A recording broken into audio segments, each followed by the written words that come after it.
ahan mamagtada ngasigi pongning warol thorom tabiri basimu James segur jamna taram nok chobagal loinana ikok nona kurumjani ngasigi pongning warol thorom asigi dama season nazari number 9077282001 hangduk jari loinana ngasigi pongning warol thamdringai gi mamangda ngasigi ekhogi mangda tarib headlines kar bijari Parliamentary Secretary oiramba MLA tragani toy disqualified togadabni haina demand Congress ki mihut singna Mars ki kungamari degi President Ramnath Kovind unaduna taksinga dori State Nifan degi flight tongduna lakpa passenger khudimak ngasi degi test torgani loinana yausang kumai manungda chatkadaba kanglon sing lauthorukle Delimitation togani haiba singnarakiba PI amasu High Court na dispose chokri CRPF na score tawduna lakpa gas puba truck ahum lut tawkhre loinana chenaba mioi sing fadrigadi starting 5 thadokduna gari chenba lepagani haina Dilip na phongdorokli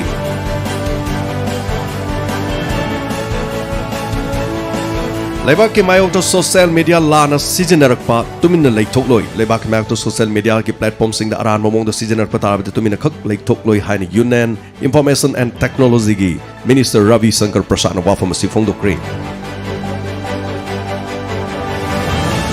Paukse anige office the bomb lang silang mathodokta madugi case adu da faba ama from mail oina arrest chawkhre mangara bel pikre hari Hemant Biswas Sarmana nomination file to the Manipur Chief Minister and Biren Yaugdori Haibo from C Yauri Lonana Ram Temple Sab the Manipur crore ani lupa crore ani kat kre haiba wafam sishu ngasigi headlines marui po huyan lampau ki Yauri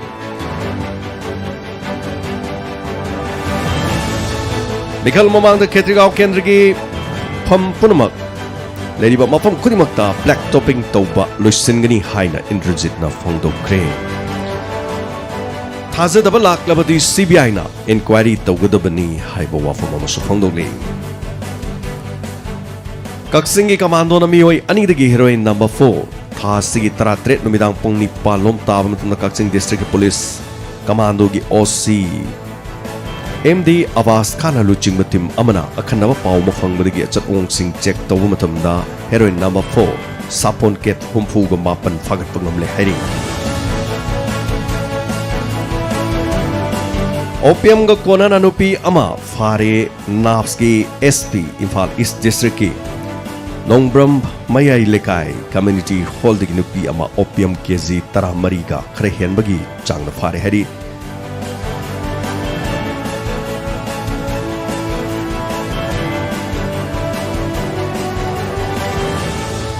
April ya han bachewol dagi contractor gi pifam thokpa piragani haina DSB sojit na phongdokre budget section asigi session asigi computer ka so loan kre hairi amarom da Jenims ki nursing na khongjang sangsilakadori hairi ari basi Jenims ki nursing na tongan ba demand ke ataladuna thabak to onthok to basigi damak March ki tangkun dagi sit in protest ki khongjang chinsin bawari lori hairi Amarom the accident da ngarang thokiba thodok sing tonga ton da mioi ohum lekhidre hariba si khakta natana mang kiba angang amasu turil da ashiba hakchang wena phangle hari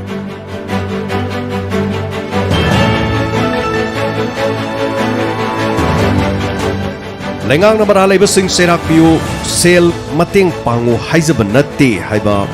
Sanaton atopang misi de chenaba logi matungina jerak pangan magloina matik saba compensation piu sel gi mateng pangbiu haizaban natte justice for Sanaton atopamgi convener moirang them loya lakuna wafam si phongdokre Financial literacy program kam phisa kol yenthokpagi thorom pangthokre hariba thormasi nachau jila parishad member da sinduna pangthokki hairi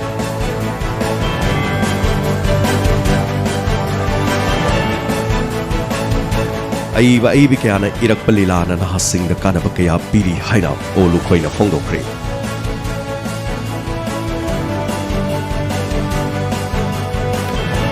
COVID-19 ke saithe na maram oiduna contractor singi pithok toba senpam sing pithok lagani haiba payan lan pauda opamasi phongli khrai telepathy de yum ama maina chakpada lupa lak tararong gi potchei ut on kre hai Masini manunggi oiba pau ngasigi मियामदा संदोक्चरिबा diamond radio की थोरमदा हारिबसे याम पिजखरे लोइनना theorem मसिदा अमुखना headline सिंग असि मियामदा निंगसिंग जबनी अदोमदा करी फाउबिबगे ताबिबगा पुनिंग लोक्सिंग ओइबा क्यादु लोक्सिनबियो लोइनना ngasiगी theorem मसिगी अहानबा कोल लोखचगे लोइनना यामना तोइना कोल फंगबसिंगना theorem मसिदगी लेपियो अमदी कनाना करी हाइरि हाइबदुसु ताबियो लोइनना तोंगान तोंगान मफम कयादगी पुनिंगी वारोल फोंदोकननबगीदमक radio सिना संदोक्चरिबा थोरमसिंगी मतंगदा अमदी अदोम अदोमगी लेकाइदा ओइरिबा फिबम नुंगाइबा याइफबा पाउ तंबियो ngasiगी अहानबा कोल लोखचरी hello मिंग अमदे लाइफम हाइबियो hello sir हुआंबल मुथुंदगी सना थागचरी सना तराम नौचरी ngasi अहानबा collar बसोइबा हाइबियो करी हाइबिनिंगी अखोय सरकार या फत्तिए सर सॉरी सरकार की वांगंबा यादे अतोपा हाइबियो सर अते तिमी थिनु सर अथोइ तब लिमसे थिंगदरी फलोगे सर अते थिंगजला थोइ तब यारगा हाइ कइगिनो सर सिबो करी करी थिंगे हेबा यौसंग थोइ तब यारोय जुम हाइ यौसंग दौरी तत्पगिनी हाइसे अदो लैना सि लेबननी को लैना सिना हेना लुइ यौसंग दि मतुंग द क्यार हेना तोबि याइना हाइबगिनी अदोम द याम माने खंगिरुनु सर हाइजनी बिम लैये सर सर थिंग तारे सर देबा कम लोंग खुनु सर लाइक थिंजंग गदोने सर यस यस अम थिंग ओइ त होलोय दोने थागचरी अदुबु यौसंगी पुरा हुजि यौसंग पुरा थिंगबदि ओइदे मरमदि हुजिकसि यौसंगी चटनगदब चना कांगलोन सरकार ngarang लाउथोखरे को अखोना सु ngasai khara adum पाजग्रे मसिदा अंगांग पिकलिब अंगांग सिंग याहनदबा हाइबनि यौसंग पुरा थिंगबदि लेते सही एसिगी यौसंग पांगथोकदरब यौसंग कुमैगी मनुंग कोविड-19 संतोरप थिंगनबा लोकर पचेरंग कोइ सेक्शन थोरांगी मतंगदा कोइगी स्पोर्ट्स तोपम सिंग नगांगना सकदबा कांगलोन सिंगदा मणिपुर लेंगा की हेल्थ डिपार्टमेंट अमसुंग यूथ अफेयर्स पोस्ट डिपार्टमेंट ना फोंदोरप वाफम खरा मियाम थमखरे यौसंग कुमई सिंग मनुंगदा अखोइगी लेरिबा अंगांग सिंग सरुक याहनदबा चही 13 फाउबगी मनुंगदा लेबा हाइबनि यौसंग पुरा थिंगबदि नत्रि खरदि कोमथोरे अदुबु यंगिनसिको थागचरी थोरमसिदा सरुक याबिरप अदु थौरी थत्त थिंगुदना सरकार जे फते हरगुदैदि अहानबगा हेक पाइखलकपुदु सरकार फते ना हरकुदु खंगुरे हाय तारे मरमदि अखोइजी सरकार गा करिगा मरी लेनदे अदु मियाम वाकत पुखतपिरकु मतमदा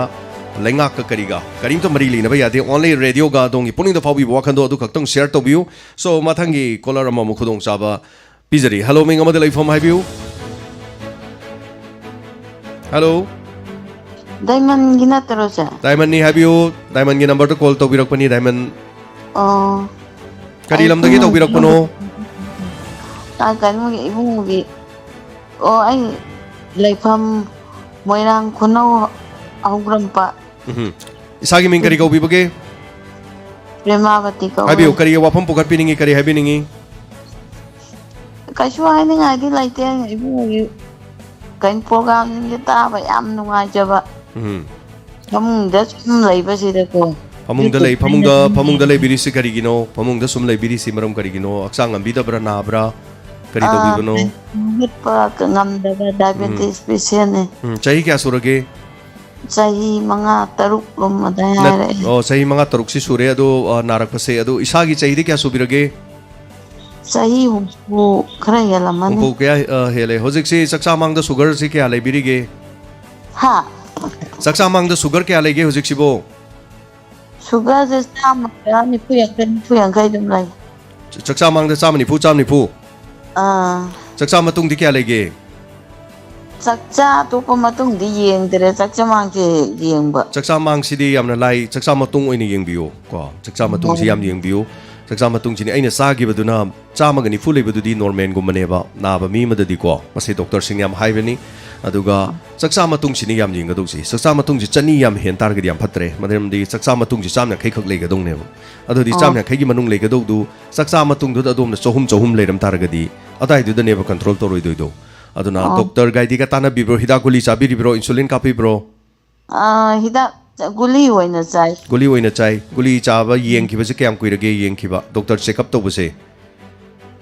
डॉक्टर जा तो कोरोना मन चकया येंगदरे अदु खाइदगी सोइबा थबंगनि अदोमना को मसी यारिंगै था अहुम था तरुक ते येंबियु डॉक्टर अफबमदा डायबिटोलॉजिस्ट हाइतारे को अदैदा म येंबियु मणिपुर याम लेरे अफबा होजिक्ति यामना लेरबनि हिदा गुली अनोब याम सिल्लबनि होजिक्ति कैनो हाइकंदा डायबिटीज की हिदाक से था अहुम चाही खुदिंगी अममम सिल्लेबो होजिक से aduna isaga chana ba chana da ba sulebani mi na chai tombi na chaba do diabetes ki ne mai guli do hanga chabai thabuk to birunu aduga doctor ga tana biu phajana chalaga aduga hojikti yamna control to ba leirabani yamna wabirunu phamung do sum lei haidu nungaite aduga hidak medication tawrakan da ko adum pharakani control tawruga yaba leina ni masidi aduna thagachari ngamne soidana muktang yengtok piu aduga saksa matung sugar on biu yana hek sikkibadagi ko pung ani chap chana sugar du yeng biu pharmacist chu hojikan di glucometer leirabani dum isagi so lebiram bi ai saksa matung di yeng biu thagatari thorom sida habirak se saruga birak I am not a doctor but ai diabetes ki maram ya mun khangi ai masu lekide so aikoi mi khuding makki mi manga khuding makki mi amamam diabetes na nai section bigada bani masi puno makse na daba singno so section biu sahi kuntra manga surabadi sugar test tok tok biu hello meng amade life form hai biu hello ai ireng mandai madubla hai biu kari habi ningi tha khiji ahan bai kola na sang ka sinjane hai ba thoi khau go do yaw sang aji sahi thang na tawra bane hanta ko pi na den gi na bu kai ka te khat na ba hai bani na mana thoi khau go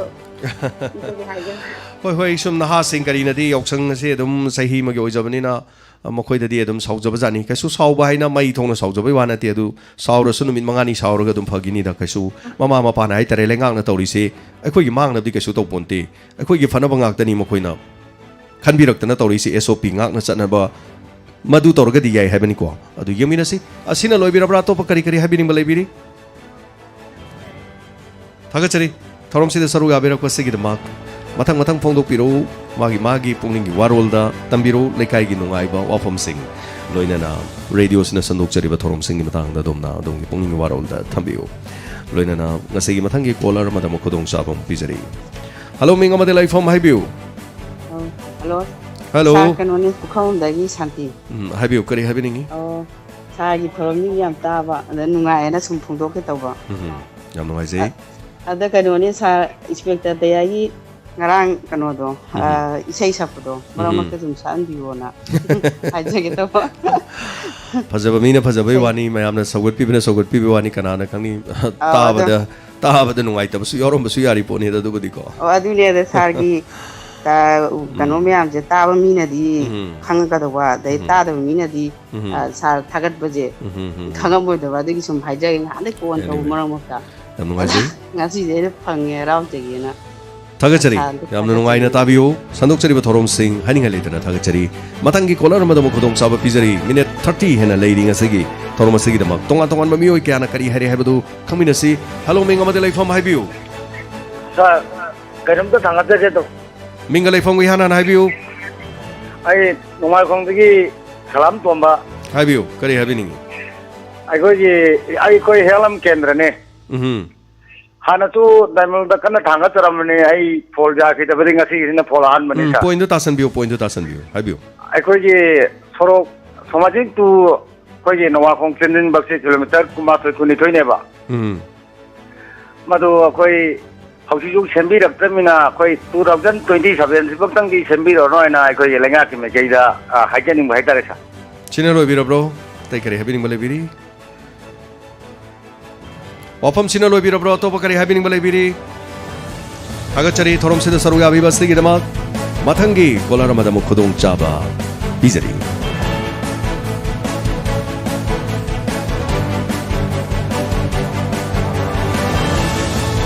hello minga ma de life form haibiu han bada salwa ka kuno se sa thagachari minga life form haibiu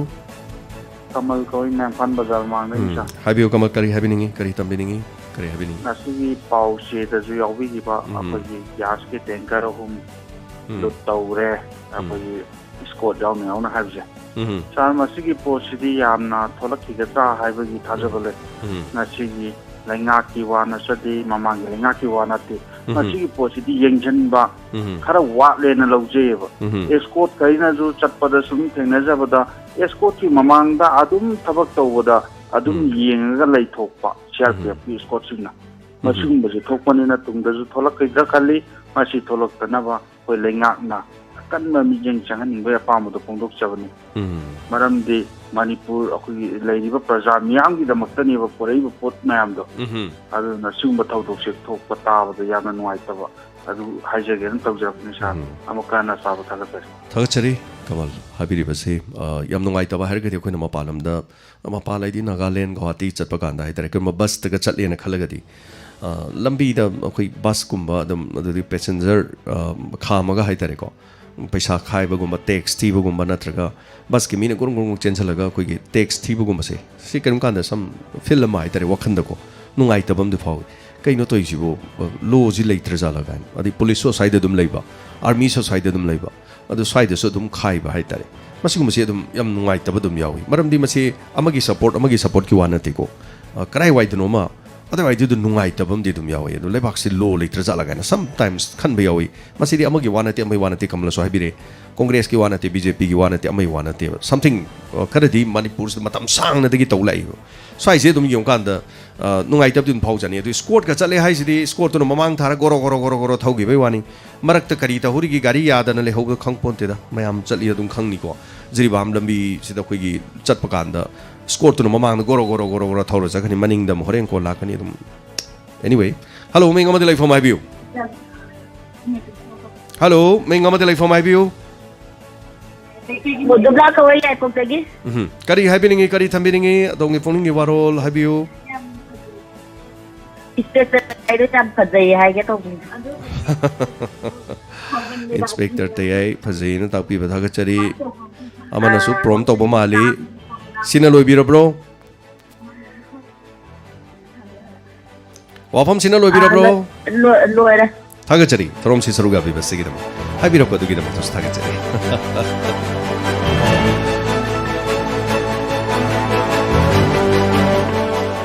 hello minga made like from highview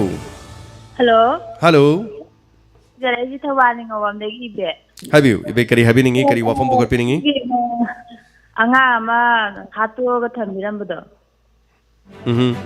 Do yam nungai jada bai tare mama mana thawum dara na pura ga wahana pakku ga ngang du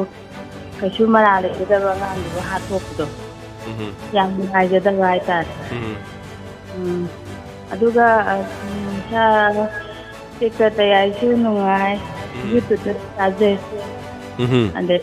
program jo dum koi pisa san ta ba tu ma tu nungai. Si su haijening ba.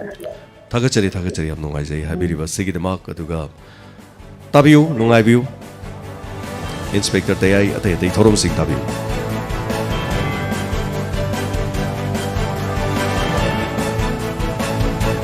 hello minga made like from highview hello tarun adongi call paikachare adubu nomna tabidrabanina amuk kakthachare amona tobiro thorom sida network na kariguma problem ore su lebi yawi hello minga made like from highview hello hello sir tazari minga made like from highview kana da gon ma kon highview sa yoksang gi matang do oh yoksang gi abdi bagi akoi gi yelong buni di to kon ta bani na yoksang gi COVID-19 je mari le na bagi ding baje highview yam phaba khale yo khanda yam phawi ne khale bako okay bagi yoksang gi da mangi ji asga matik mangi ba mai jina mangi ji mai sai masani ni kumai ji jam le sa ini kumai ko mo yoksang me mo da la ya ba adam mai ji fa da sabe la ma tam mangan da ba sabak su ga da mai on san bai tare du pa mai tare hoi thagachari naha sing khalak pasing nadi kumai se dum tongningi adubu COVID-19 ge hai tariko COVID-19 ge thing basu budi dum yam phaida fatta badem ta leite hojing mamang da haibiram badusu thabal thinge ne saubai wanati mana haina thaban nataba tai leri sing dudi laina si lana roidra haibani adun mayamna lana khanbi dana ba samna hairabada meeting tawri ko adigi function tawri atai sigumba sidi mi lana roidobra laina si lana roidobra haibagi wafamni ada kaithel da mi yam teli season lana bi yai adorgadi makhoi su thingba kari kai ge yoksang sumnagi 5 days kata da thing biris kai gino haibai wani adubu lenga na su yoksang pura thingbai mong le tingarang art and culture gi tonga tonga ai khuji pizari duni ko lenga na su tawi yabai kharadi pire yoksang sport tong matam da tawroi daba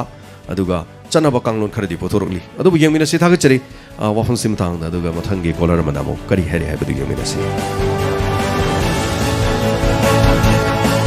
hello ꯃꯤꯡ ꯑꯃꯗꯤ ꯂꯩꯐꯝ ꯍꯥꯏꯕꯤꯌꯨ ꯁꯤꯡꯖꯃꯩ ꯕꯒꯠꯇꯤ ꯂꯩꯀꯥꯏꯗꯒꯤ ꯁꯪꯒꯤꯇꯥ ꯁꯤꯡꯖꯃꯩ ꯕꯩꯒꯄꯇꯤ ꯂꯩꯀꯥꯏꯗꯒꯤ ꯁꯪꯒꯤꯇꯥ ꯊꯥꯒꯠꯆꯔꯤ ꯊꯧꯔꯝꯁꯤꯗ ꯁꯔꯨꯛ ꯌꯥꯕꯤꯕ ꯍꯥꯏꯕꯤꯌꯨ ꯀꯔꯤ ꯍꯥꯏꯕꯤꯌꯨ ꯌꯥꯎꯗꯣ ꯌꯥꯝ ꯅꯨꯡꯉꯥꯏ ꯅꯍꯥꯟꯗꯤ ꯏꯁꯩ ꯉꯥꯅꯨ ꯃꯔꯨꯝꯒ ꯁꯛꯄꯗꯣ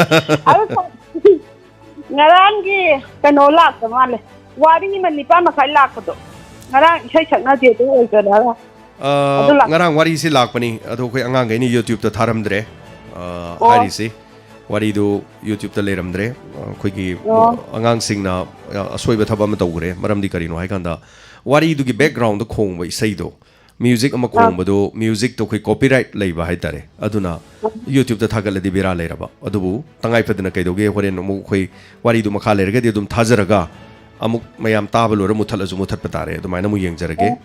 ado kari kari haibini bale biri sina loibirabra ꯁꯨꯡꯐꯪ ꯐꯪꯗ꯭ꯔꯕ ꯑꯩꯅ ꯊꯥꯗ꯭ꯔ ꯃꯥꯜꯂꯦ ꯑꯩ ꯏꯁꯩ ꯁꯛꯅꯗꯦꯗꯣ ꯌꯥꯎ ꯂꯩꯔ ꯃꯥꯜꯂꯦꯅ ꯌꯥꯝ ꯅꯨꯡꯉꯥꯏꯗꯅ ꯔꯦꯗꯤꯑꯣꯒꯤ ꯊꯧꯔꯝ ꯃꯌꯥꯝ ꯑꯗꯒꯤ ꯀꯩꯅꯣ ꯌꯥꯎꯁꯪꯒꯤ COVID-19ꯒꯤ ꯌꯥꯎꯁꯪ ꯊꯤꯡꯉꯤ ꯊꯤꯡꯗꯦ ꯂꯤꯂꯥ ꯇꯧꯕꯁꯦ ꯁꯤꯗꯤ ꯅꯨꯡꯉꯥꯏ ꯕꯖꯥꯔꯗꯤ ꯂꯣꯏꯔꯦ ꯅꯍꯥꯟ ꯇꯠꯅꯔꯦꯗꯣ ꯆꯨꯝꯃꯤ ꯕꯖꯥꯔꯗꯨꯗ ꯆꯤꯜꯂꯤ ꯃꯤꯗꯤ ꯂꯣꯏꯔꯦ ꯑꯩꯈꯣꯏ ꯁꯤꯡꯖꯃꯩꯗꯤ yam noise ꯑꯗꯩ ꯊꯥꯕꯜꯗꯨꯕꯨꯗꯤ ꯊꯤꯡꯕꯗꯣ ꯌꯥꯝ ꯐꯔꯦ ꯐꯔꯦꯗꯤ ꯍꯧꯖꯤꯛꯀꯥꯟ ꯊꯥꯕꯜꯁꯦ ꯑꯩꯈꯣꯏꯅ ꯑꯉꯥꯡ ꯑꯣꯏꯔꯤꯉꯩ ꯆꯦꯡꯉꯛꯄꯒ ꯃꯥꯟꯅꯗ꯭ꯔꯦ ꯒ꯭ꯌꯥꯟ ꯃꯦꯟ ꯇꯥꯗ꯭ꯔꯦ ꯁꯨꯛꯌꯦꯡ ꯌꯦꯡꯅꯤꯡꯗ꯭ꯔꯦ hojikina ꯑꯩꯈꯣꯏꯅ ꯆꯦꯡꯉꯛꯄꯒ ꯍꯧꯖꯤꯛ ꯆꯣꯡꯕꯁꯦ ꯌꯥꯝ ꯈꯦꯠꯅꯈ꯭ꯔꯦ hoi hoi ꯑꯗꯨꯅ nahawai gi thaban chong mi ngai na hojik thaban chong ma yaw hai taradi tan chana dong mandre hai tare ni thagachari lila gi matang habi duga lila gi ngasai su chinau ma comment ta pibirami achumani ngasi se khoi gi sangai gi oina lila tajai festival hai tare lila festival si la libasi kanano haiba sangai gi lila sing asi nungthil pung ohum hekta matamda ibo yai ma sumang lila sanglen da hoji hoji chathari ba festival sida akhoi gi saruk ya jagani hari basi after si program si loi ba ai sum from di yongnop cha chadori ni pung ohum dagi chap chana hogani ohum mari manga hai tare no numit mamdring ede loi doini adunga lila si mamdring ede sanaba yabagi mong ama su puthongna rakli lenga su ta sengna tangdangna na hari wafum si order ma thokla gadi madugi matang du lakadori bani hajariba adu lila si numidang de lila yengba phongoi dori kari guma yara agadi pung tara dagi lila hobogumba ma tara dagi taramatoi baro adagi di baro de pung ama ani ahum haraga mari manga simanung da so ahum hungumba ayuk ta sanaraga numidang sina lila si sanadaba yana lakadori mi pundana ba phong nga khoi yam nga na hai tare lam yengna bugum gi lakadori so ngasi gi hangbi gi bedang sai ma habiru da chumani ngasi la libasi kanano haiba sangai artist association aigi lila party hai tare masi pung ahum chap chana ibu yama sumang lila sanglenda ngasi miyam da uchagani mathangi caller ma da mukhdong sapa mu pizari hello ming amadi lai from haibiu hello adongi call si yadre masing api bitari mamang da so ohumlak tawbuda su adongi call si pai ba sungai yadre phone amuk tang check tawbiro adongi du aikhoi gi se bera hamali na ba mali pu chawba aduga mathangi caller mamong lokha chage hello ming amadi lai from haibiu hello good morning sir taram lok chari haibiu ming lai from hanan haibiu hello tabi sir chajari ming lai from hanan haibiu phone tawje kai khamuk ka kun lagai dini mai haibiu sarwo pum mamta kinna thamjage tawba haibiro ni mai adum minga matam do dai du sum low leire minute am phadore haibiro point ta tak ta sanbiro ye wakin ngai taw kem taw ai fazana tajari haibiro adong gi wafam do haibiro ni mai asa gerun do bane wafam te khoi gi phol tawba caller ki naw sing ne phone tawbi nu matam dai ki nakal da ngang sing lang bu khotba ari bekuna tabda tahum khang da nuai da bai tare de masi yara de phone tawbi ba caller sing isi naw sing na yarin kai angang sing lai manak ta yage phone tawbi da na ba aina caller sing da haija bai tare masi aina haija ri la da kya yaru su na bi ne thaga sari ni mai yam nungai haibiro pase tabada nungai te habani yam sen haragadi thorom si yamna kari hai tare langjan ba khochan ba ngang langjan ba do bu nimai masai karai tare nupi amakakna yumda leba housewife amakakna yamna wana call ga si fangjaraga masu ngasai gi phone si pangnaba tawjarakpada ai phone amta tawge angang na ngasai chalodi yaponte sonda radio da wari sanengi da angang sing taler madi kumai ta dorim ne do su lugraba wani ado loijing loya hai tare ko lamdam si da lady ba mayam se akoi lady ba lifestyle si mayam kano thokbani na tubu thagachari adom habi yam chumni amrom dadi fajana tahanjaningi angang langsan ba khotpa du nungai ti haibani adubu mama adona phone phang kan ai phone phangi nang awai chalodi thokdi yaponte si su lugrajani machin melu dia deba anyway thagachari ni maina habi wafam asigi damakta hai tare thagachari matangi color madam khudong sabung bijage aikoini hingliba lifestyle hai tare ne masi mong cham to manadi mi amaga mi mga se kharana nungai yai fana leiba ngaktani kharana adumak labuk lamhang adigi man man hingi ba punsi mahingsi yengor yam nuksi jani khaloradi aduga hello mi ngamadi leifam haibiu hello awal ngom de okoi mo ne sir taram lok sari haibiu khari habiningi kerom dai jage tôi nupi pokpa jingje nupa pokpa yam pamba adobo nupi ne SP we khale DC we khale nupa ni sada taw na le re phajai idabu nupi pokpa jibo kana der biro sar kya nupa pokpa ni mo ge we re ni mama pijan ni ngaroi ama gi nupi pijan na ono cha nupi de na ji kayumam to ma pa ge damak tilai ini sahaja nupi pokpa jine mo kana rabar khanjai sing da phongtok ke sa yam chumi nupi nupa haibagi kano se yam leite aduga tobudi aseng mani adom haibiri dusu all india gi oina akoi gi sex ratio hai masi londa sex ratio haibadi nupi amadi nupa gi changse masi handarak pa haitare maruina hanbadadi akoi gi haryana haiba mafam india gi oina haryana hariba mafam sidi yana na sathare karino haikanda nupi pogadi aun poto paisa yam tingba adigi di sem sarakanda topa nupa gi oikiba adigi ma aun poto lupa suk tamba haibadi haryana da kamai togebu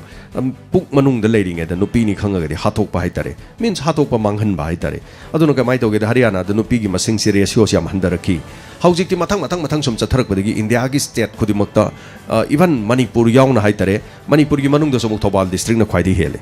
masima ratio si akoi gi tonga mari leina basing ai go unajaki ba wari sana badain khangjau bani thobal district si kamai togi ba nupa ga nupi ge masing ji ka khoi hana di nupi ni yam helamme haujikti nupi ji masing handare aduna thobal district kakta natana manipur gi mapam atai dasu nupi gi masing ji handare karino haikanda nupi ni khangadi hatokpa aduragadi nupi masing ji sum handare di nupi di krai saluni so ngarang aina crime am pajai yamna nungai taba thogdo ma haitare mafam do khoi gi haryana gi mafam amada haitare nupi ji masing ji yam handarak badagi nupa sin luhong na nupi ji masing ji kari haitare nupi ji far go oina leibe yon bagi adugumba reket am chatharak pa haitare ai crime reports ke no batang kam semjage na ngarang se in pa bani madu pa kana in wari du paro kanda nungai tabam su fawi ko toribo mong do nupi de chathari torture haitare ai chin hayeng liba bungam gadaba mande anyway thagachari adom haibiri do chumani haujeng nupi po oga nupi na DC oi khale SP oi khale then nupi si awang ma thakta thamin bagi wakhalon da phongdok pani women empowerment haibase india gi ona sumi yeng sangai ni aduna adong imung manungda nupi yaure nupi poe natraga adom nupi ore haibagi madu yamna pulling han thaningai leite haitare tobudadi nupi oregadi will ama kallaga hona bakan badudi tabani nupi poe hairaga nupi wahanna bagi imung wahanna bagi mong dudi sathabiyati adon lamhangda lambi da mina gari tu hare satki guma masak khangda mina puraga hekta chatpo guma isagi khongthang aran ma thangdana badi hona bi tabani hello minga madi leifam habiu hello sir minga madi leifam habiu hello tazari minga madi leifam habiu ai khambok tagi mane sir habiu ai sum kena tawba phone ji sum thangda nga si ji tawba phang yam harau je sir habiu kari habiningi kari wafam bukat piningi hoi sir ai na sum kan report dagi adum timang nungai na ta jai sir du ai na sum yo bagi pen da ba malai hai du sum hai jok jage khan ma sa habiu ki thora ma theng bagi sa ram thoi matung gi sai thak sa sai je sum atheng ma ta ba ne na khoi je dum aing ba nu adi kra su nu chi ba aing ma nu chi da ha ba na ta ba ta ri sing sa sum aing ba phamung da sum hip ba ta ba ma tam ne na yam ing tap ba ma tam mi sai bo ro lo mi sai bo ro ba tap tum ta de sing hai ai loksin jare atap tharai bi sai sing si aina pa mi sai thabiro habi mong duni madu anyway masi ꯊꯥꯔꯛꯏꯕ yes ꯅꯍꯥꯅ ꯅꯍꯥꯒꯤ ꯄꯥꯝꯃꯤꯀꯣ ꯑꯍꯜꯅ ꯑꯍꯟꯕꯨ ꯄꯥꯝꯃꯤ ꯃꯈꯟ ꯃꯈꯟꯅꯤ ꯍꯥꯏꯇꯥꯔꯦ ꯑꯗꯨꯒ ꯏꯁꯩꯁꯨ ꯊꯥꯔꯤꯕ ꯃꯤꯗꯨꯒꯤ ꯃꯈꯥꯁꯨ ꯄꯣꯜꯂꯤ ꯑꯩꯈꯣꯏꯒꯤ ꯂꯩꯔꯤꯁꯦ ꯑꯗꯨꯒ ꯊꯥꯔꯤꯕꯁꯤꯡꯗꯨꯅꯁꯨ ꯀꯔꯤ ꯍꯥꯏ ꯀꯔꯤꯒꯨꯝꯕ ꯃꯇꯝꯗꯗꯤ ꯑꯔꯤꯕ ꯉꯥꯛꯇ ꯊꯥꯕꯁꯨ ꯌꯥꯎꯏ ꯑꯅꯧꯕ ꯉꯥꯛꯇ ꯊꯥꯕ ꯌꯥꯎꯏ ꯑꯗꯨꯒ ꯌꯥꯅꯔꯒ ꯊꯥꯕ ꯌꯥꯎꯏꯀꯣ ꯑꯗꯨꯕꯨ ꯊꯥꯔꯛꯏꯕꯁꯤꯡꯗꯣ ꯑꯩꯅ ꯂꯣꯏ ꯄꯥꯝꯕꯗꯤ ꯑꯣꯏꯗꯦ ꯁꯤꯅꯤ ꯂꯩꯔꯤꯁꯦ ꯑꯗꯨꯅ ꯑꯩꯅ ꯄꯥꯝꯒꯗꯕ ꯈꯔ ꯅꯨꯡꯉꯥꯏꯒꯗꯕ ꯊꯥꯕꯤꯔꯣ ꯍꯥꯏꯕꯒꯨꯝꯕꯅꯤ ꯑꯗꯣ ꯀꯅꯥꯒꯨꯝꯕꯅꯗꯤ ꯑꯗꯨꯝꯅ ꯅꯨꯡꯉꯥꯏꯇꯦ ꯉꯁꯤꯗꯤ ꯑꯔꯤꯕ ꯉꯥꯛꯇ ꯊꯥꯏꯅ ꯍꯥꯏꯔꯛꯑꯒꯁꯨ ꯀꯅꯥꯒꯨꯝꯕ ꯑꯃꯅꯗꯤ ꯀꯔꯤ ꯍꯥꯏꯔꯛꯏ ꯉꯁꯤꯒꯤ ꯏꯁꯩꯁꯤꯡꯁꯤꯗꯤ ꯄꯨꯛꯅꯤꯡ ꯑꯣꯟꯊꯣꯛꯅ ꯅꯨꯡꯁꯤꯈ꯭ꯔꯦꯗ ꯀꯌꯥꯗ ꯅꯨꯡꯉꯥꯏꯈ꯭ꯔꯕ ꯍꯥꯏꯔꯤꯕꯅꯤꯗꯣ ꯁꯣꯝꯗꯅ ꯅꯍꯥꯝꯅ ꯀꯔꯤ ꯍꯥꯏꯔꯛꯏ ꯇꯥꯃꯣ ꯏꯁꯩꯁꯦ ꯑꯊꯦꯡꯕꯗ ꯑꯩꯈꯣꯏꯗꯤ ꯇꯌꯥꯏ ꯉꯥꯏꯖꯕꯅꯤꯅ ꯈꯔ ꯖꯤꯛ ꯖꯤꯛ ꯂꯥꯎꯕ ꯑꯔꯥꯡꯕ ꯉꯥꯛꯇ ꯊꯥꯕꯤꯔꯛꯑꯣ ꯍꯥꯏꯔꯤꯕꯅꯤꯗꯣ ꯃꯗꯣ ꯑꯩꯈꯣꯏ ꯊꯥꯔꯛꯏꯕ ꯃꯌꯥꯝꯁꯦ ꯑꯉꯛꯄꯅꯤ ꯑꯗꯨꯕꯨ ꯊꯥꯒꯠꯆꯔꯤꯀꯣ ꯑꯗꯣꯝꯅ ꯍꯥꯏꯕꯤꯔꯤꯁꯦ ꯈꯔ ꯅꯨꯡꯉꯥꯏꯕ ꯉꯥꯏꯔꯤꯕꯅꯤꯅ ꯏꯁꯩꯗꯨ ꯅꯨꯡꯉꯥꯏꯕ ꯊꯥꯕꯤꯔꯛꯑꯣ ꯍꯥꯏꯕꯅꯤ ꯑꯗꯣ ꯂꯨꯔꯤ ꯋꯥꯐꯝꯗꯤ ꯅꯨꯡꯉꯥꯏꯕ ꯏꯁꯩꯁꯦ ꯀꯗꯥꯏꯕꯨ ꯀꯧꯒꯦ ꯁꯤꯅꯤ ꯑꯃꯨꯛ ꯂꯩꯗꯣꯔꯤꯁꯦ ꯑꯔꯤꯕ ꯊꯥꯔꯣꯏꯗꯤ ꯑꯩꯗꯤ ꯑꯔꯤꯕ ꯄꯥꯝꯗꯦ ꯍꯥꯏꯗꯣꯏꯅꯤ ꯑꯗꯩ ꯑꯅꯧꯕ ꯊꯥꯔꯣꯏ ꯑꯩꯗꯤ ꯑꯅꯧꯕ ꯄꯥꯝꯗꯦ ꯍꯥꯏꯗꯣꯔꯤꯕꯅꯤ ꯃꯔꯛꯁꯤꯗꯗꯤ ꯀꯔꯤ ꯍꯥꯏꯇꯥꯔꯦ ꯊꯕꯛ ꯃꯌꯥꯝꯒꯤ ꯇꯧꯖꯔꯤꯕ ꯑꯩꯈꯣꯏꯁꯤꯗꯤ ꯌꯥꯝ ꯁꯦꯡꯅ ꯍꯥꯏꯗꯤ ꯅꯨꯡ ꯑꯅꯤꯒꯤ ꯃꯔꯛꯇ ꯌꯦꯔꯨꯝ ꯍꯥꯏꯗꯨꯅꯤ ꯑꯗꯨꯅ ꯑꯩꯈꯣꯏꯅ ꯍꯣꯠꯅꯖꯕꯁꯤꯡꯁꯤ ꯈꯔꯒ ꯑꯗꯨꯝ ꯌꯦꯁ ꯑꯩꯅ ꯇꯥꯅꯤꯡꯗ꯭ꯔꯒꯁꯨ ꯃꯤꯅ ꯇꯥꯔꯝꯕ ꯌꯥꯏꯅ ꯈꯔ ꯑꯗꯨꯝ ꯈꯟꯕꯤꯌꯨ ꯈꯔꯒ ꯑꯩꯈꯣꯏ ꯉꯥꯛꯊꯣꯛꯃꯤꯟꯅꯁꯤ ꯑꯗꯨꯒ ꯑꯄꯥꯝꯕ ꯏꯁꯩꯁꯨ ꯈꯟꯕꯤꯌꯨ ꯀꯩꯁꯨ ꯀꯥꯏꯕ ꯂꯩꯇꯦ ꯂꯥꯏꯚ ꯐꯣꯟ ꯏꯟ ꯄ꯭ꯔꯣꯒ꯭ꯔꯥꯝꯗ ꯍꯜꯂꯣ ꯃꯤꯡ ꯑꯃꯗꯤ ꯂꯩꯐꯝ ꯍꯥꯏꯕꯤꯌꯨ ꯇꯥꯃꯣ ꯑꯩ ꯍꯩꯉꯥꯡꯗꯒꯤ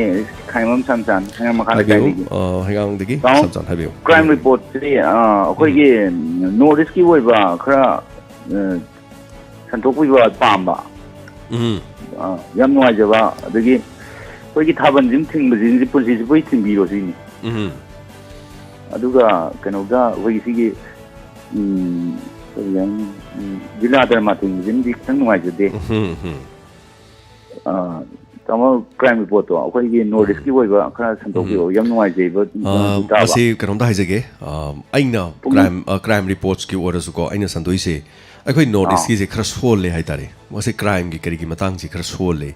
ꯑꯗꯨꯒ ꯃꯤꯒꯤ ꯑꯇꯩ ꯂꯝꯒꯤꯗꯤꯀꯣ ꯃꯥꯒꯤ ꯋꯦꯕꯁꯥꯏꯠ ꯂꯩꯌꯦꯕ ꯋꯦꯕꯁꯥꯏꯠꯁꯤꯡꯁꯤꯗ ꯋꯥꯔꯤꯁꯦ ꯂꯣꯏ ꯌꯥꯎꯕ ꯍꯥꯏꯇꯥꯔꯦ ꯐꯣꯇꯣ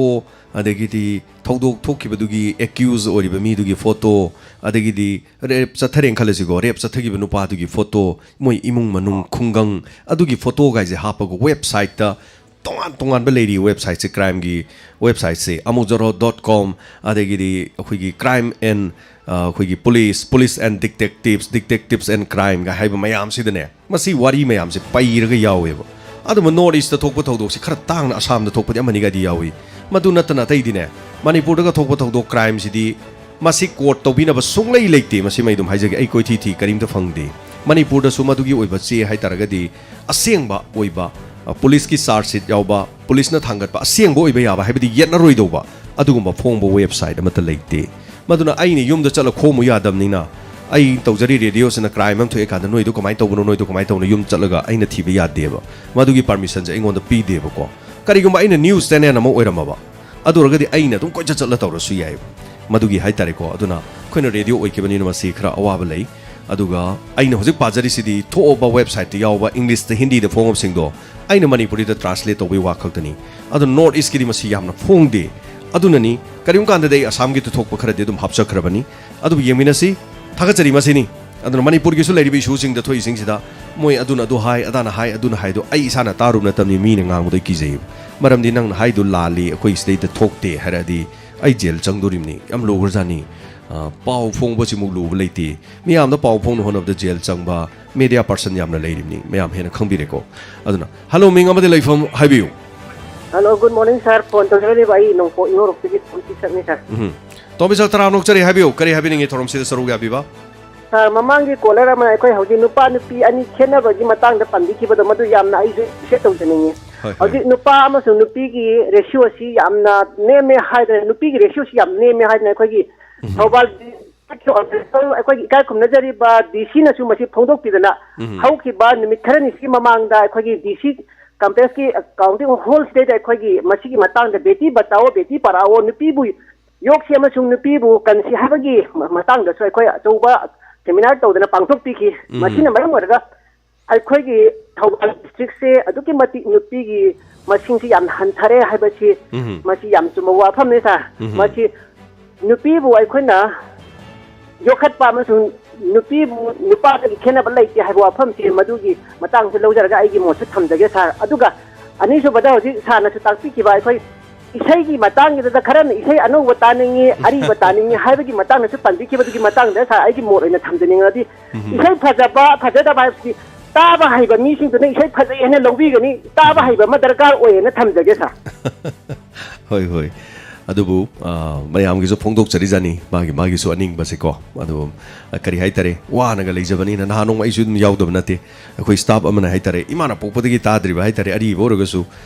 याम लीगिबदु नतबा ग्रामाफोन गी सेगुमसु नतबा मरक किम लेरि मीनगा सुम काहेना तादबा वाटपा खाइगद्रा मदु सेरीज अमा फोंगागा इसेजी तरामु थारेबा आइना प्रोग्राम दु लोइरगा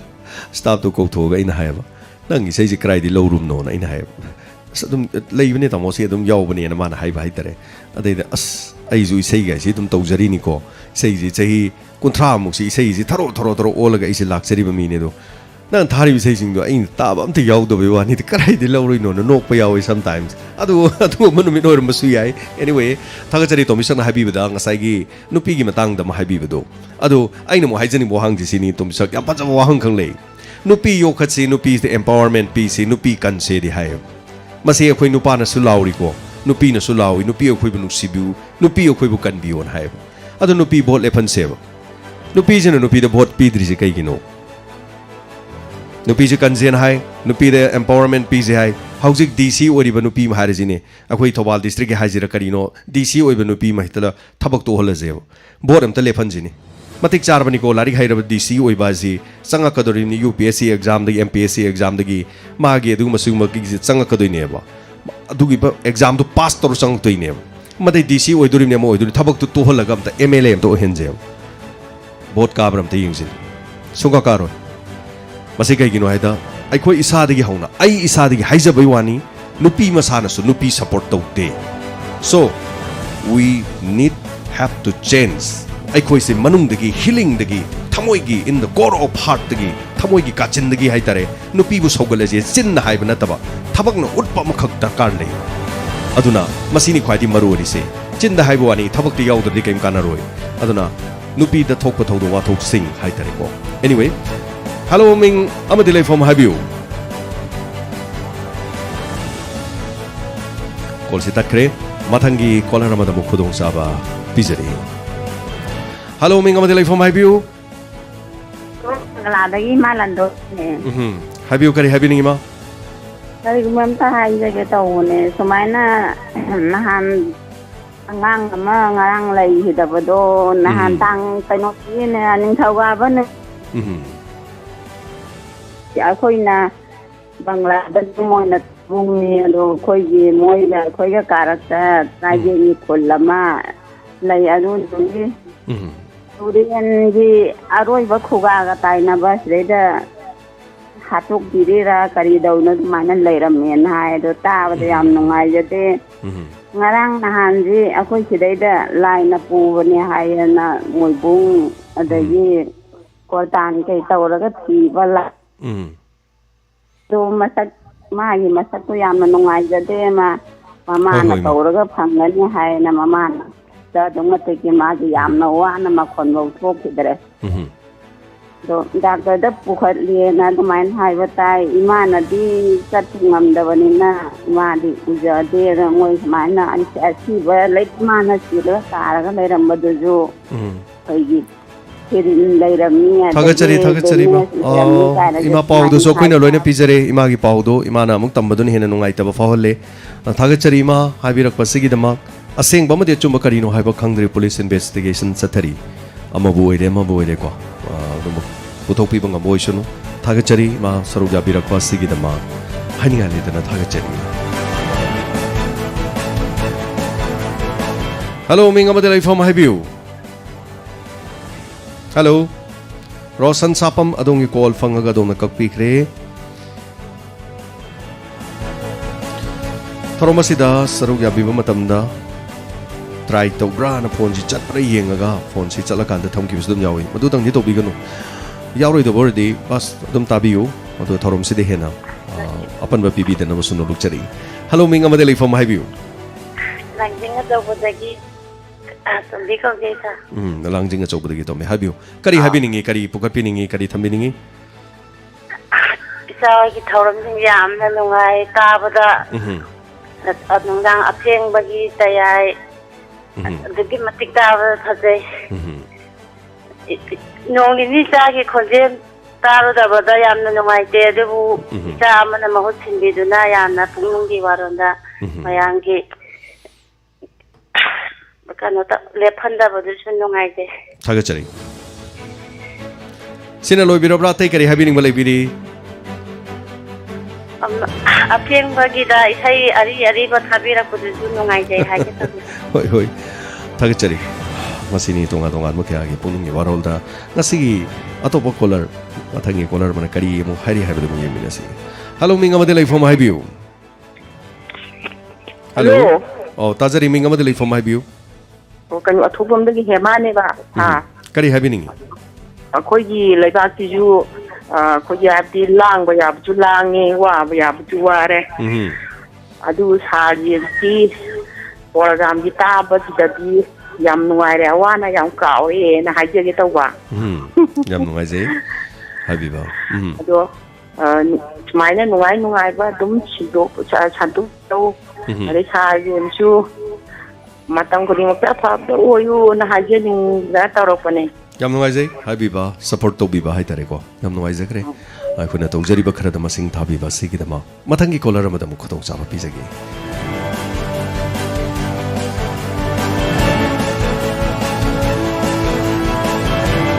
Hello, minga madilay from Habiu.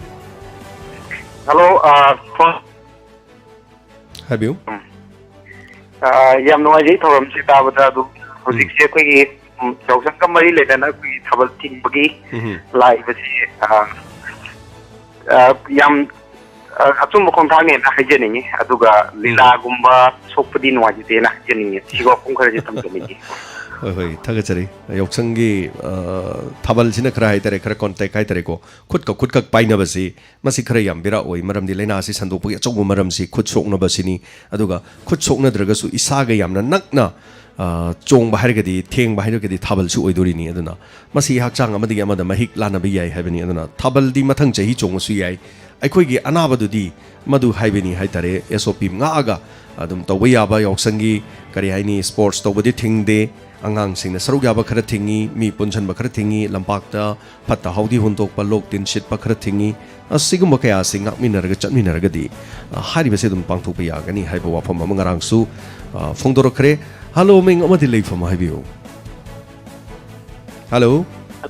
Hello. Ming Galay from Highview. Hello, as phone network in what? Tazari, make sure that Tazari to Highview. Oi, kayum tay. Adum Hibiro, Isagi, Conjel Tadragas, Odom, Habining, Bodo Hibiro, call Fanging, the Karilam, the Gito Birokono, Kari Minkobi, Kari Habining. I want the Kaimita 100. Oh, I know. Ay tabi ibu tabi raga diko. Tazari. Oh, nupi bu. Kha wana thamba habi wari pa. Ado yam taban mo si ay tare ko nupi da kanon nupi da bukai na. So yam numai edu dugi. Support kitang tawsin na torok pa ne. Yes. Kanga dagi ay min kulasan ra ko eh. Hoy. Yam numai jay. Ay nasi bungoy wa pam wa kanon si ay ta phang sidre. Anyway, thank you so much. Adongi wafam support to be Tajare. Amnongajay. Call City Tana Dragasu, Haitari Adongi, Wafam Tanga the Gikol to Birama Sigama, Hanging a letter Tajari. Nupibu, Awang Matak the Tamba Hivesi, Nupina Sudum High, Nupana Sudum High. Atubukanana Tam Drivano. Hivesi, Masini, Aduna, Masi Awang Watambagi, Takta Tambagi to the Apabani Haitari. Anyway, Amarom Dang, Sigi, Torom Sigi, Loisilopogi Matam, Minute Kazitang Lazari. Hello, Ming, Amadele from Hibu. Hello. Ming Amadele from Hibu? Kangabo, Patu, Tokombo, Nisa. Hibu, Kari Habiningi. Umi, Waran, and Taban, I say, I again to the Panisa. Chikakta, take him hanging the bro. Father want to the high Galoid. Hibu. Harvard program, and they is a last day, a con bait is a last day, Hangido, but 10 days and last in my days as I do hide again to the Oh, yam no hari, Tagachari. From Sisaruga Viva Sigidama, Matangi Kolar Madamuko Zavamu Pizeri.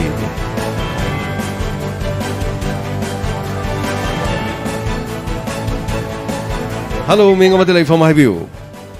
Hello, I Ramaniado da Kayumba, I get over there. Habi Dring a Saki Minkari Koboki Karilam the Gate of Birokono Kazitang to Hibu. ꯑꯩꯒꯤ ꯃꯤꯡ ꯃꯅꯤꯍꯥꯔ ꯀꯧꯏ ꯋꯥꯡꯖꯤꯡ ꯈꯨꯅꯧꯗꯒꯤꯅꯤ. ꯍꯥꯏꯕꯤꯌꯨ ꯀꯔꯤ ꯄꯨꯈꯠꯄꯤꯅꯤꯡꯉꯤ? ꯉꯁꯥꯏꯒꯤ ꯂꯤꯂꯥ ꯊꯥꯕꯜ ꯆꯣꯡꯕ ꯊꯤꯡꯕꯒꯤ matangsi. ꯄꯨꯟꯁꯤꯒꯤ ꯊꯤꯡꯒꯗꯕꯗꯤ ꯅꯠꯇꯦ ꯅꯣꯡ ꯐꯥꯗꯣꯛ ꯍꯥꯡꯗꯒꯤ ꯆꯍꯤꯁꯤꯒꯤ ꯑꯣꯏꯅ ꯍꯥꯏꯕꯗꯤ ꯀꯣꯔꯣꯅꯥꯁꯤ ꯐꯠꯇ꯭ꯔꯤ ꯐꯥꯎꯕꯗꯤ ꯍꯥꯏꯕꯤ ꯋꯥꯅꯤ ꯃꯌꯥꯝꯒꯤ ꯁꯦꯐꯒꯥꯔꯗꯅꯦꯅ ꯂꯧꯖꯩ. ꯂꯣꯏꯅꯃꯛ ꯃꯁꯤ ꯊꯤꯡꯉ ꯐꯒꯅꯤ ꯍꯥꯏꯕꯤ ꯋꯥꯗꯤ ꯅꯠꯇꯦ. ꯑꯩꯈꯣꯏ ꯃꯅꯤꯄꯨꯔꯗ ꯈꯔ ꯆꯪꯉꯛꯀꯗꯧꯉꯩ ꯉꯥꯛꯊꯣꯛꯄꯔꯥ ꯍꯟꯗꯛ ꯁꯤꯐꯥꯎꯗꯪ ꯈꯤꯇꯪ ꯉꯥꯛꯊꯣꯛ ꯉꯥꯛꯁꯤꯟ ꯍꯥꯏꯕ ꯃꯇꯝ ꯈꯛꯇꯪ ꯉꯥꯛꯄꯁꯤ ꯀꯌꯥꯃꯨꯛ ꯀꯥꯏꯕꯒꯦ ꯈꯟꯊꯕꯤꯌꯣꯅ ꯍꯥꯏꯖꯅꯤꯡꯉꯤ ꯃꯌꯥꯝꯗ. ꯑꯩꯒꯤ ꯑꯄꯥꯝꯕꯅꯤ ꯃꯁꯤꯅ. ꯑꯗꯒꯤ ꯅꯝꯕꯔ 2ꯗ ꯑꯩꯈꯣꯏꯒꯤ ꯏꯟꯁꯄꯦꯛꯇꯔ ꯇꯌꯥꯏꯗ ꯉꯥꯅꯨꯅ ꯑꯩꯅ ꯂꯣꯏꯔꯒ ꯌꯦꯔꯨꯝꯅ ꯃꯩꯅ ꯆꯥꯈ꯭ꯔꯦ ꯑꯗꯨ ꯍꯥꯏꯕꯒꯤ ꯃꯇꯥꯡꯁꯤ ꯌꯥꯔꯒꯗꯤ ꯁꯥꯔ ꯈꯤꯇꯪ ꯁꯥꯡꯅ ꯁꯛꯄꯤꯌꯨ ꯍꯥꯏꯅ ꯍꯥꯏꯖꯔꯤ. ꯌꯥꯝ ꯅꯨꯡꯉꯥꯏꯖꯕ ꯈꯛꯇꯪ ꯍꯥꯏꯖꯒꯦ. ꯊꯦꯡꯛ ꯌꯨ ꯁꯥꯔ. ꯊꯥꯒꯠꯆꯔꯤ ꯊꯥꯒꯠꯆꯔꯤ. ꯑꯆꯨꯝꯕꯅꯦ ꯂꯤꯂꯥ ꯊꯤꯡꯕꯁꯨ ꯀꯩꯁꯨ ꯀꯥꯏꯕ ꯂꯩꯇꯦꯗ ꯑꯗꯨꯝ ꯁꯔꯀꯥꯔꯅ ꯇꯧꯕꯤꯔꯛꯂꯤꯕꯁꯤ ꯐꯩ. ꯑꯗꯨꯗ खर थिंगगा खर थिंगदबदो मदाइदुदनी लाई वाफमदी लीला थिंगबसु फै ताबल थिंगबसु फै अदुगा मी मयाम पुंदनबा हाइतारे कैथेल थिंगबसु दुम फै अदो अमांगबदी लोइ लेदोइनी लीला थिंगबाजे लीला पार्टी चरा हेंदुरिमनी लीला जे लीला सानबा कांदा लीला पार्टी दु खक्तनदि पैसा फंगिसे सिंजु योनबा क्वा योनबा ते पोलम योनबा क्यासु फंगी अदुगा आइसक्रीम योनबा सिंचु थबक फंगी मसी खक्तनते थाबल गिसु गाइरे थाबल चोंबदु खक्तना नाखन पोट योनबा पैसा फंगी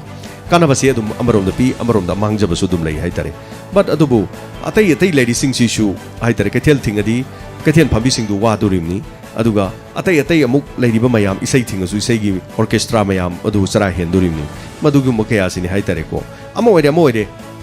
चनबी मंगा का पांगथोकपा याब्रा नत्रगना थिंगगना पुलप थिंगबीबा याब्रा मसिनी लेरिसे अदुगा थाबल खक थिंगरे लीला खक थिंगरे न साउबी वा लेते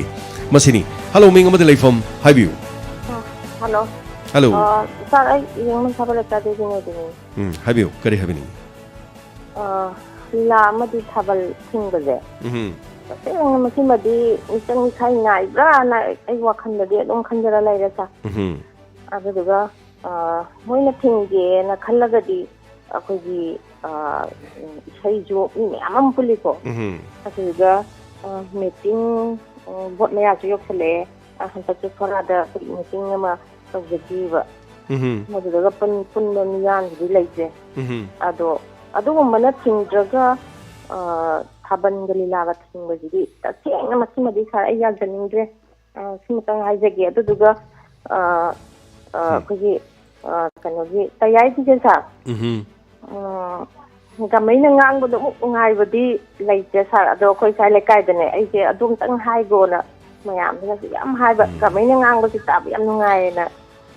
थागचरी वारी की मतंग मतंग हाइतारे वारी सी मतंग मतंग दा राहुल की याम नुंगाइ की मतंग यावी अदगी मिस कला अखु मुस कला की मागी नुंगाइ की मतंग तुम यावी अदो हौजिकती ऑल ओवर यम काना गांगमै सिना मयाम सिदगी हेक हौबदगी दुम यारोकपा हाइतारे को अदगी हेमबा कौबा अमसु याम नुंगाइबम सु यारोकी अखोगी इंस्पेक्टर तेयाई की सीरीज मरी मंगा तरुक सुरुकपदा हाइतारे अखोगी नोंगै कापनबदा अमांग सोइगे तौसनखिबगी याम नदाइदु याम नोकनगी हाइतारे को मयाम से नोकखि हाइतारे एनीवे थागचरी याम नुंगाइजे हाबिरकपदुगा लीला थिंगबा दु तौबा खोपसेगिदि होय अदोमसु फोंदोकपिरे मसि पुनम मियामगी मागी मोट फोंदोकपनी अफबा कयानी लेंगांगना तौबिरिसिदा अफबा कया तौबिरकपोसनु हेना अफबा कया दु पांगथोलकांदनी मियामना दुनो मियामगिसु खोलाव पाम पाम दा लापको मतमदो मदु मियाम दु लोक्सनबिरगा मदुगी रिएक्शन दो लोबिरगा ताबिरगा अफबा कया तौबिरकपोसनु हना दम हाइजरगी अदुगा मतम सिलोइसलगदर सुमनै मिनिट अनि खतंग आरे हेलो मिंग अमदे लाइफॉर्म हाइबियु साई याद मखला कायदगी अथोक सनायमा हाबियु करे हाबिनी आई पुंगो वारंग खतंग खमदगी सांग Sai ममांग kai koi isan amana yausang thoi thatpagi matangda माना फोंदोकसेगिबो मोटो कनागो मैसिलिनाव खरना माना तौरिबो साउनिंगबागी मोंगदा ngang ताजे हाइबा इसन पी नत्रगे इसान पीदिना माना अंगांग ओइबगी हाइबिदि माना याउसिन थोइ तपसि पामजेबदगी हाइजेबनी माना करि हनु हना ओइदरा मचा मसु लेबो तमददी मा कासु याउसिन थोइ थनिंगो अदरा माकी सहीदु अंगांग ओइबना मरम ओइदना हाइजेबनी अदना आइखोइ मसेल अमना अपाम फोंदोकसेदु ngangbadu ngangnaroi chi hadina ai wafam chi thamjage yam nuaijai ambaja wafam ni yam positive thinking haije aduna aina ayam matam haidu be polite be positive sumna yengsi sumna ngangsi sumna tausi achamba chasi afaba tausi haisi masini thagachari an miyam punamaki mi magi wakhal lang matam da khoini hekta negative thinking se tawgum si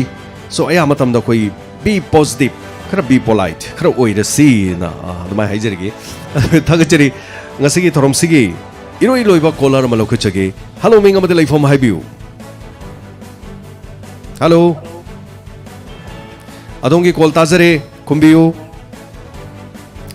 thagachari ko adong khumbidre khudong chabasi mathangi aroiba caller haine haijakre adubu anyway mathangi thangnabasida madu khudong chabadu pijage hello ming amade laifom haibiu hello hello ming amade laifom haibiu hai khambo patu maya lekai bagi indira kari haibiningi sa koigi ration card ki AY card to ado hana payam basing katha piraga ado pada muksinbiri se ya bra kaman tawke atopada muk silleba akoi na payam bado atopa mi da silli ge bai sa atopa mi dudi adongi mung dudagi hena waba imung oi bibro na wa de so wadi adongi di mung da thabak tawba lei bibro leite thabak tawba leite loi cha ja ba na ja ba suru noma ga chajaba neba chahi magi income se lupa kya oige chorak pa khangbi bro akoi gi ba adu di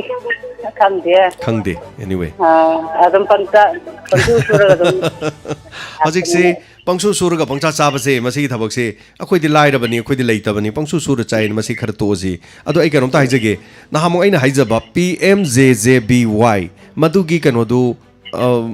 bank taga chalaga ming chanjan ba lebi khrabo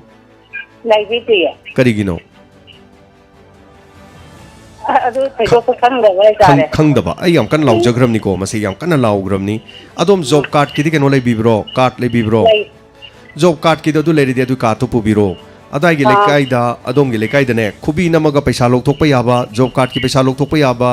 CSP point ga haiba du madu lebi bro paisa lok thok pam leibro lekai da khubi namaga paisa lok thok pam leibro adu de chatpiro adong gi job card to pubiro lupa tara ni thoi ma pibiro lupa tara ni thoi pira kanda ne maduna karino hai kanda adom gi accident tho kanda kariguma phamung da chatpa ngamda dana leitar de adom da lupa lakh ani pidoini adom yaubiragadi ko adigi amana chap manaba scheme amada lupa chahum ga kunthra pigadabani madugi chahum kunthra pibe scheme du yaw taragadi adom na ne siba matamna adom na sikiba matamna siba numito madumakta natabida haitare adongi samesor nangnaba haitare lupa lakh ani pigadoini haibadi ai siba matamna ai sorat sonaba paisa leitre du tauraroyeba sahi magi manungda sahi khudingi nateko amuktang yawbudu lupa chahum ga kunthra katani thangat kadoido madu yawbiu yumda leiriba mi du yawbiu aduga imung mandu khudong chaba leibising masi loina mangan bigano masi khudong chaba se loi leirabani aduna khoi khangde khoi taude se hujik torgum si yam hangnaraga khoi ji khangminarasi masi gumba scheme leire adigi atal scheme na masul lei atam ai nang hujik ngasai hangjari do atal scheme se kaino hai kanda adomna thabak suru matam dane lupa kontra orasu lupa nifu orasu kontra orasu sum adomna chahi 13 pandagi nifu bo manung da paisa tungjan gadaba chahi humpu sur kanda ne adoms gi account ne akhoi all age pension gi lupa chani du ngai bedu yam wai dana phangna deba manipur da di madu isana hojik di tori chahi humpu su kanda isa isu pijaning dra kanda hai tare aigi account ne paisa lakadoini sum thagi suksoi soidana lakadoini atal pension nai sisu yaubiu masisu khara ina suru du tungjan bani hai tare so adongi ichanu pi kari gumba lebiragadi chahi ni pan bhum manung da leragadi SSA haidana post office ta chatpiu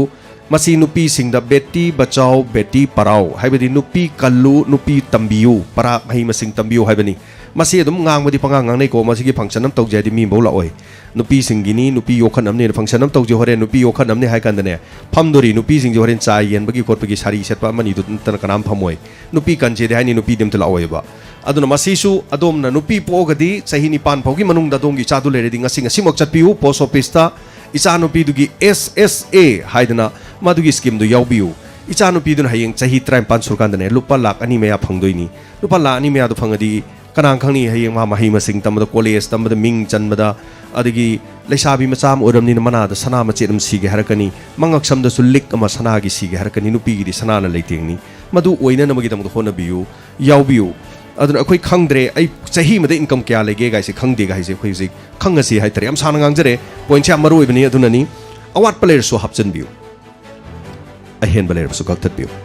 honazari bapunama diamond radio gidi akhang bakya na su thorom si saru ga biraga khang da bakya da khang han nan bagi da mak adong gi daita do lobiu ai khaktana paisa pairaga awang badalan sharga yum madu question nu thamaga fajaba gari thorga ai ne khwai digi nungai bani habiyati ai gi lekai nungai traba ai gi lamtam nungai traba ai gi state ai gi sanale pak nungai traba ai gi malem asinu bole kha taradi yengbiu lairba ina khunba khaidabani anaba covid 19 na china digi hawdoruk karamba lairba karamba ina khunba kanaba litpa ngamnigi aduna ai khaktagi haibado thadolasi aikoi miyobani amana magi bateng pangsi hena afaba lambi muda sabino honasi yamna section na lebiu gari thobu matamda adom gari tanabiganu helmet upa kaubiganu gari achoba thorubadi seat belt phabiu ngarang su gari accident mi ohum ni leitribasi hena section mana khwaidigi hena fai loina sahi su da bangang sing gari thon biganu nupi sing na yam matamda activa natra gari macha thom matamda helmet sungu upte makhoi gi fajaba leiteng sing du uroi haina khanbagi oirabasu section view koktuna muktang sorok ti gerabade dongi punsi manggadoribani helmet upana adom hingadoribani adongi kok thugai biganu helmet khaktang thugai bi wahai se loina na sigi damukta di matang sida puning gi warol thorom loichinjari hayeng amu pungpam sida muk laksege loina na hauji gi damukta di tabiri besingu jem chagul jamna mukana khurumjari